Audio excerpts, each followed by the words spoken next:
আসসালামু আলাইকুম রহমতুল্লাহি বারাকাতুহু। হ্যালো এভরিওয়ান, আমি মাইফুজা, সুলতান মাইফুজা ডেইলি লাইফস্টাইল চ্যানেলে আপনাদের সবাইকে স্বাগত। তো আপনারা সবাই কেমন আছেন? আশা করি আপনারা সবাই খুব ভালো আছেন। আমিও ভালো আছি, আমাদের পরিবারের সবাই ভালো আছে। তো আজকে চলে এলাম নতুন একটা ব্লগ ভিডিও নিয়ে। তো আপনারা পুরো ভিডিওটা দেখুন, খুব ভালো লাগবে। হ্যাঁ বন্ধুরা, ভিডিও দেখার সময় অবশ্যই একটা লাইক দিয়ে দেবেন। আর আমি মধ্যবিত্ত পরিবারে একজন মিডল ক্লাস পরিবারে হাউসওয়াইফ। গ্রামে মিডল ক্লাস পরিবারে বউ হওয়া মানে কিন্তু একটা পরিচয় নয়, এটা একটা মস্ত বড় দায়িত্ব। সকালে অ্যালার্ম বাজার পর থেকে শুরু হয় আমাদের পরিবারে পথ চলা। ঘরদোর গোছানো, ঘর মোছা, বাসন মাজা শুরু থেকে সংসারে খুঁটিনাটি হাজারো কাজ থাকে। সারাদিন পিঠ সোজা করার ফুরসতটুকু মেলে না আমাদের গ্রামের দিকে যে যারা থাকে তারা একমাত্র বুঝতে পারবে যে গ্রামের দিকে সংসারের মধ্যে কতটুকু কাজ থাকে। তো আমি অতগুলো কিছু দেখালাম না। তো যেহেতু আমাদের গ্রামের দিকে অত কাজ নেই, আগে ছিল। বিয়ে হওয়ার পরে যখন আমি বিয়ে হয়ে আসি তখন আমাদের গরু ছিল, হাঁস মুরগি, জমির ধান ধানের জমিনে ধান ছিল, অনেক কিছু কাজ ছিল আর কি আমাদের। তো যেহেতু এখন আমার নেই, তো আজকে চলে এলাম। তো কি করলাম না করলাম সব কিছু তোমাদের সঙ্গে তুলে ধরলাম। এত গরমের পরেও আমরা এই পরিশ্রম করে কিন্তু ক্লান্তি খুঁজে মুখে হাসি ফুটে রান্নাঘরে ঢুকে সবার পরিবারে মুখে হাসি ফুটিয়ে আমরা আসল পাওয়ার সময় মতো সবার পছন্দের মাথায় রেখে রান্না করতে সালে ঢুকে গেলাম এই গরমের সময়। তো চলো বন্ধুরা, আমি এখানে মোরল মাছ নিয়েছিলাম আর পুঁটি মাছ নিয়েছিলাম। পুঁটি মাছগুলোকে ভেজে রেখে দেবো আর মোরল মাছে কিছু চচ্চড়ি করে সবার পছন্দে আজকে রান্না করলাম। তো গরম তো অনেক পড়েছে, কিন্তু সারাদিনে কাজকর্ম তো আর থেমে থাকে না। আমাদের যারা হাউস ওয়াইফ থাকে, যারা বউরা থাকে বাড়িতে, তাদের কিন্তু কাজ কিন্তু থেমে থাকে না। তাদের কাজ কিন্তু কন্টিনিউ হয়ে থাকে। যতই গরম পড়ুক, ঠান্ডা পড়ুক, যতই পরিস্থিতি আসুক না কেন, রান্না কিন্তু করতেই হবে। সংসারের কাজ কিন্তু আমাদের কোনো কম থাকে না আর কি। তো এইভাবে সংসারে সব কথা বলতে বলতে আমার এদিকে মাছগুলো ভাজা হয়ে গেল। তো মুরল মাছটাকে আমি আজকে চচ্চড়ি করবো। অনেক কী রান্না করলাম না করলাম সব কিছু তোমাদের সঙ্গে তুলে ধরেছি বন্ধুরা। এদিকে মুরল মাছের চচ্চড়িটা আমার হয়ে গেছে। এটা বসা করে, এটা বাবার পছন্দ আর কি। চুনো মাছ খেতে না বাবা খুব একটু ভালোবাসে আর কি। আমাকেও ভালো লাগে এই মাছটা। চুনো মাছের মধ্যে এই মাছটা খেতে আমাকে খুব ভালো লাগে, যেহেতু মুরল মাছে, দেশি মুরল মাছে টেস্ট আলাদা থাকে আর কি ছোটো মাছের চুনো মাছে। আর বিশেষ করে এই গ্রামের দিকে ছোটো মাছগুলো বেশি পাওয়া যায় আর কি। তো এই মাছটাকে আমি একটু দু পেঁয়াজা করে নিয়েছি। দু পেঁয়াজা ঝোল টাইপে বসা ঝোল করে নিয়েছি। তারপর ছেলের জন্য এদিকে মাংস রান্না করব। চলো বন্ধুরা, ভিডিও দেখো, কন্টিনিউস করো। আর ভিডিও দেখার সময় অবশ্যই বন্ধুরা একটা লাইক দিয়ে দেবেন, আর হাইপ অপশন থাকলে একটা হাইপ দিয়ে দেবেন।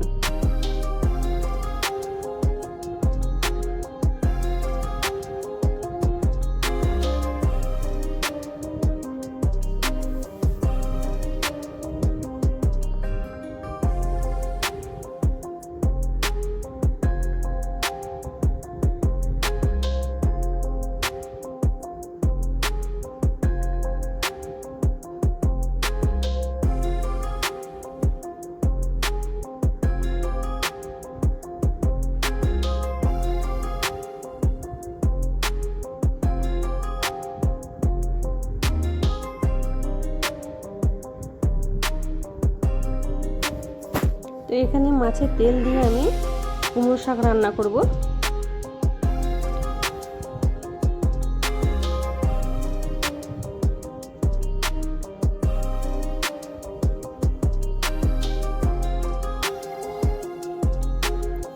এই কুমড়ো শাক খেতে না ভীষণ ভালো লাগে আর কি। কুমড়ো শাকটা এই গরমের সময় এই শাকগুলো খেতে খুব ভালো লাগে।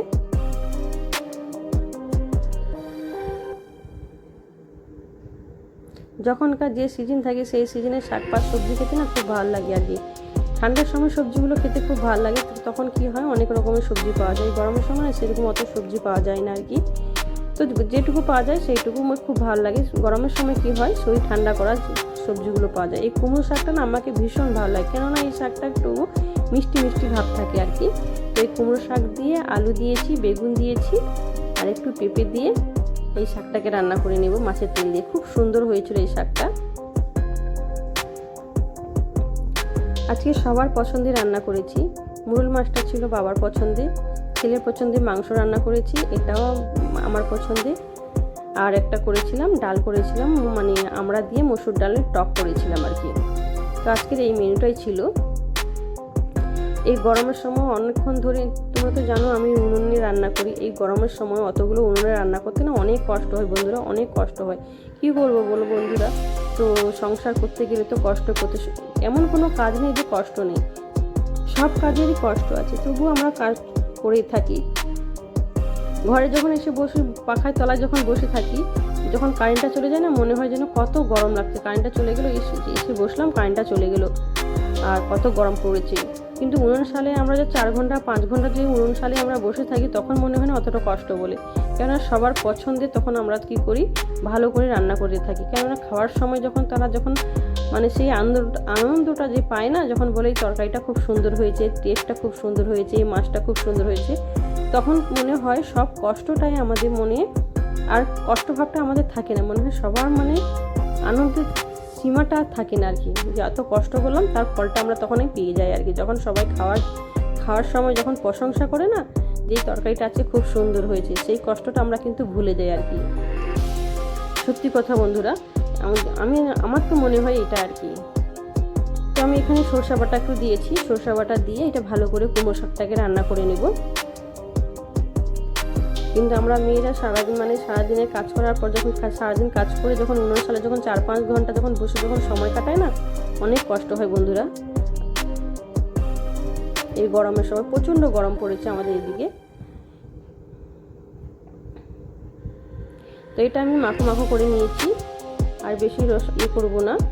এবার আমি নামিয়ে নেব।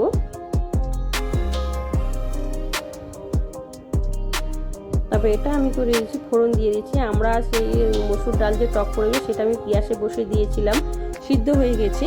তো সিদ্ধ হওয়ার পর এখানে আমি ফোড়ন দিয়ে দিলাম আর কি, 5 ফোড়নে ফোড়ন দিয়েছি আমি। এটা টকের মধ্যে যদি 5 ফোড়ন দেওয়া হয় না, রসুনের ফোড়ন দেওয়া হয়, খুব ভালো লাগে খেতে। তো বাড়িতে রসুনটা ছিল না, শেষ হয়ে গিয়েছে, তাই জন্য ভাবলাম রসুনটা না দিলে একটু মানে 5 ফোড়নটা দিয়ে দিলাম আর কি। রসুন দিলে আরও ভালো হতো আর কি। তো আমি এদিকে রান্নাবান্না সব কমপ্লিট হয়ে গেছে। তো এদিকে কুরবানির মাংসগুলো না, খাসির মাংসগুলো আর কি ফ্রিজে ছিল। এদিকে মানে ওয়েদারটাও খুব ভালো নেই, সেই জন্য কী করলাম, সব মাছগুলো তো ভেজে রেখেছিলাম। কাতলা মাছে আগে ভিডিওতে তোমাদেরকে দেখেছিলাম যে 3 কেজি সাইজে কাতলা মাছ নিয়েছিলাম।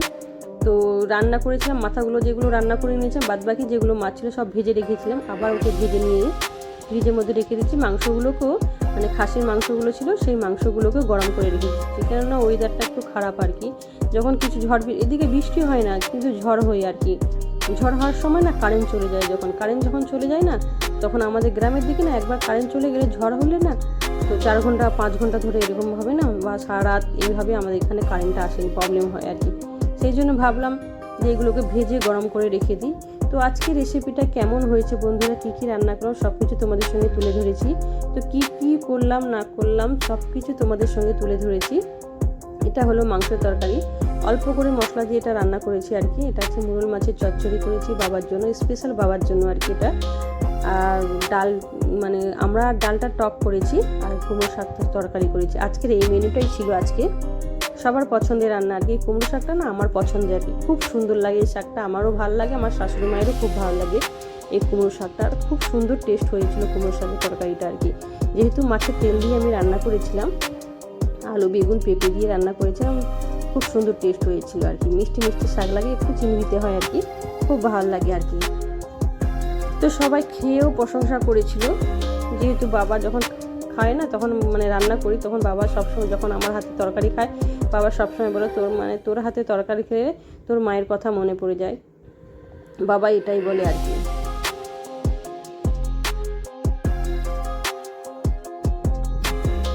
তো আজকে অনেকগুলো কাপড় কাচাকাচি করেছিলাম, তো সেইগুলো কাপড়গুলো না পড়েছিল আর কি। শরীরটা মাঝখানে আমারটা ভালো ছিল না, সেই কাপড়গুলো পড়েছিল, ধোয়া হয়নি আর কি। তো ফাইনালি ধুয়ে নিলাম, ধুয়ে পরিষ্কার করে। এগুলো কাপড় যত থাকবে অত নোংরা হবে, যেহেতু ভালো কাপড়, বিয়ে বাড়ি ছিল আমাদের, তো বিয়ের ব্লগ দেখেছিলাম, তো বিয়ে বাড়ি ছিল, সেই কাপড়গুলো পরেছিল। ভাবলাম এই কাপড়গুলোকে ভালো করে গুছিয়ে রেখে দিই আর কি।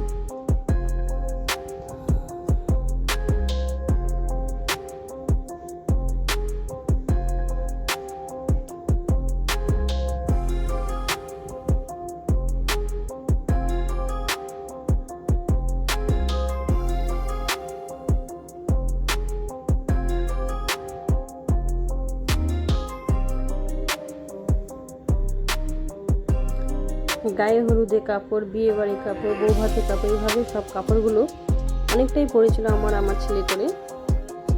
সবগুলোকে ভালো করে গুছিয়ে এগুলোকে রেখে দেবো। কদিন আমার শরীরটা একদম ভালো ছিল না, তাই জন্য আমি কাজ করতে পারিনি ঠিক মতো আর কি। তো কাপড়গুলো পরেই ছিল এমনিতে, তো ভাবলাম এগুলো থেকে নোংরা হয়ে যাবে, তোলাও হয়নি নতুন কাপড়। তো যতই শরীর খারাপ থাকবো সময়টা সকালের দিকে বের করে কাপড় কাচতে চেয়েছিলাম, তো ওইগুলোকে আজকে আমি ধুয়ে গুছিয়ে নিলাম। আর ওদিকে ছেলে বসে পড়তেছে, আমি এদিকে কাজ করতেছি, সেই পড়াশোনা করে নিয়ে বদমাশি করতেছি আর বিছাইতে বসে বসে।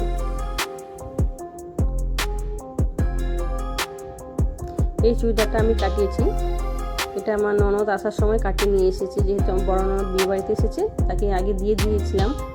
যে এটা ভেবেছিলাম যে বউ ভাতের সময় এই চুড়িদারটা পরবো, তো চুড়িদারটা পরলাম না, সেই বেগুনি কালারের কাঁচের শাড়িটা সেটা পরেছিলাম বউ ভাতে, এটা রেখে দিলাম, পরে তখন পরবো। এটা পাকিস্তানি স্যুট সালোয়ার কাটিয়ে দিয়েছি, খুব সুন্দর হয়েছে, আমার পছন্দ হয়েছে এই সালোয়ারটা, যেহেতু কটনের পিসটা এটা একদম। এই পিসটা আমার হাজবেন্ড কিনে নিয়েছিল আমার জন্য আর কি। ওর সব কিছু আমার কাছে এখন স্মৃতি হয়ে রয়ে গেছে। 2 বছর কাটায়নি, 2 বছর পর ভাবলাম এমনি পরে থাকবে, নষ্ট হয়ে যাবে, কাটিয়ে নিলাম আর কি। তো আজকে ব্লগটা কেমন হয়েছে বন্ধুরা তোমরা অবশ্যই কমেন্ট করে জানাবেন।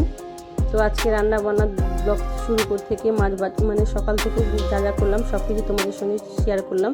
তো কেমন হয়েছে বন্ধুরা অবশ্যই তোমরা কমেন্ট করে জানাবেন। আর হ্যাঁ বন্ধুরা, ভিডিও দেখার সময় অবশ্যই এতটা অবধি ভিডিও যারা দেখেছো তোমাদেরকে অনেক অনেক ধন্যবাদ, অনেক অনেক ভালোবাসা। আমার চ্যানেলটা যদি ভালো লেগে থাকে প্লিজ সাবস্ক্রাইব করে আমার চ্যানেলের পাশে থাকবেন।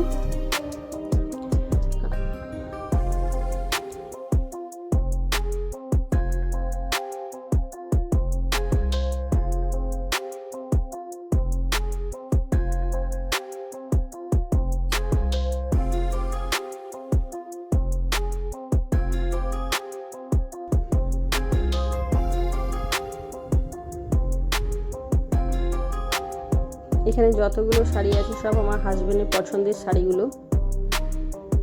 এটা তার একদম পছন্দের শাড়ি, আমারও পছন্দ, তার পছন্দ যেগুলো শাড়ি তার পছন্দ আমারও পছন্দ, সবগুলো ওর পছন্দ, এগুলো একদম ওর পছন্দ।